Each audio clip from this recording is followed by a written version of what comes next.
भक्ति असल जिंदगी में क्या होती है? क्या भक्ति सिर्फ मंदिर जाने का नाम है? क्या भक्ति सिर्फ माला जपने, आरती करने और भजन सुनने तक सीमित है? अगर कोई रोज पूजा करे लेकिन लोगों का दिल दुखाए, तो क्या वो सच्चा भक्त कहलाएगा? और अगर कोई इंसान चुपचाप दूसरों की मदद करे, अपने माता पिता का सम्मान करे, मुश्किल समय में भी भगवान पर विश्वास रखे, तो क्या वो भी भक्ति है? आज की इस वीडियो में हम बात करेंगे भक्ति आखिर असल जिंदगी में दिखती कैसी है। आज बहुत लोगों के लिए भक्ति सिर्फ एक रिचुअल बन चुकी है।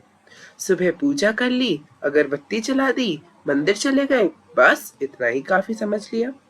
लेकिन जैसे ही पूजा खत्म होती है, गुस्सा शुरू हो जाता है। घर में लड़ाई, लोगों की बुराई, झूठ, अहंकार। अगर भक्ति हमारे व्यवहार को नहीं बदल रही, तो हमें खुद से पूछना चाहिए, क्या हम सच में भगवान के करीब जा रहे हैं?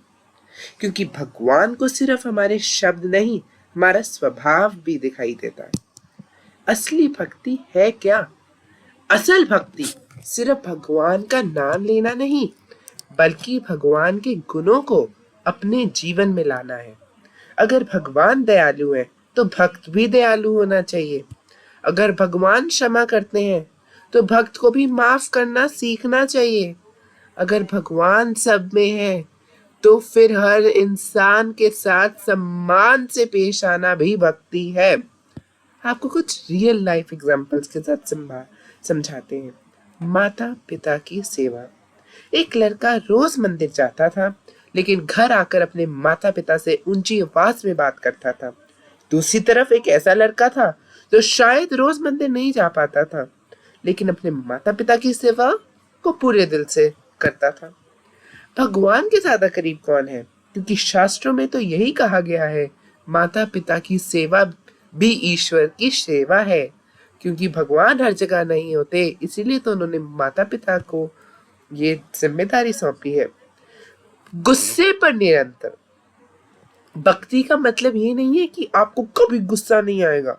भक्ति का मतलब है गुस्से के समय खुद को संभालना। अरे गुस्सा आ रहा है, अरे राधा रमन लाल देख लेंगे। जब आपके पास जवाब देने की ताकत हो, फिर भी आप शांति चुने, वही असल में भक्ति है। ओम इंगनोराय नमः। मुश्किल समय में विश्वास। अक्सर लोग खुशियों में भगवान को याद करते हैं। आप सोचोगे हैं? बिल्कुल। अक्सर लोग दुखियों में भगवान को याद करते हैं, लेकिन दुख आते ही शिकायत शुरू हो जाती है। खुशी में याद कर सकते हैं, पर दुख में शिकायत शुरू हो जाती है। सच्चा भक्त वो नहीं जो सिर्फ अच्छे समय में भजन गाए, बल्कि वो है जो अंधेरे समय भी कहे, भगवान मुझे आप पर भरोसा है। राधा रमन लाल, आप यही चाहते होंगे, मैंने स्वीकार किया। आपका कोटि कोटि धन्यवाद। अब समझ नहीं आता भगवान को चाहिए क्या हमसे। भगवान को हमारी एक्सपेंसिव चीजें नहीं चाहिए। अरे हमने तो 200 किलो का प्रसाद चलाया।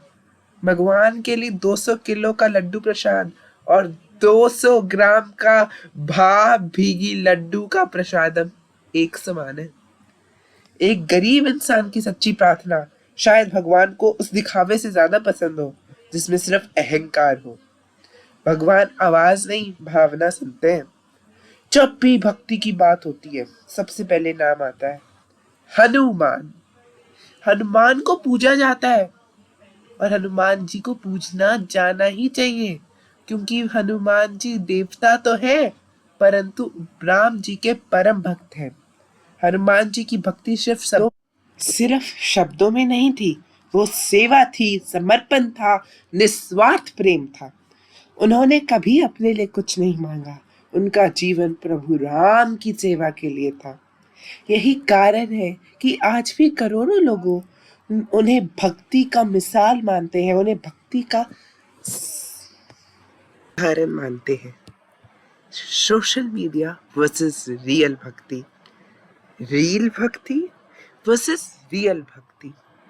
आजकल स्पिरिचुअलिटी को भी कंटेंट बनाकर रख दिया है। लोग ऑनलाइन भगवान की बातें तो करते हैं, लेकिन रियल लाइफ में पेशेंस खो देते हैं। याद रखिए, भगवान को इम्प्रेस करने के लिए कैमरा की जरूरत नहीं है। जो इंसान अकेले में भी सही काम करे, वही असली भक्त है। छोटी छोटी चीजों में भक्ति, किसी भूखे को खाना खिलाना, किसी दुखी इंसान को सुन लेना, गलती होने पर भी माफी मांग लेना, किसी की मदद करके बदले में कुछ उम्मीद ना रखना, ये सब भी भक्ति है।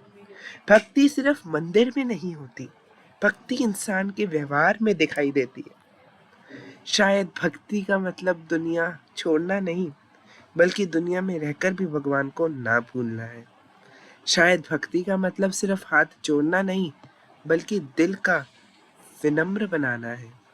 और शायद भगवान हमारे शब्दों से कम, हमारे कर्मों से ज्यादा प्रभावित होते हैं। तो आज खुद से एक सवाल पूछिए, क्या मेरी भक्ति सिर्फ पूजा तक सीमित है, या मेरे व्यवहार में भी दिखाई देती है? अगर आपके व्यवहार में दिखाई देती है, तो जय श्री राम लिखना भूलिएगा नहीं। अगर आपको ये वीडियो पसंद आई हो, तो इसे अपने परिवार और दोस्तों के साथ ज़रूर शेयर करें। और अगर आप ऐसी ही स्पिरिचुअल वीडियोस देखना चाहते हैं, तो यूट्यूब पर हरी साधना को सब्सक्राइब करना मत भूलिए। जय श्री राम, जय गौर, श्री राधा रमन।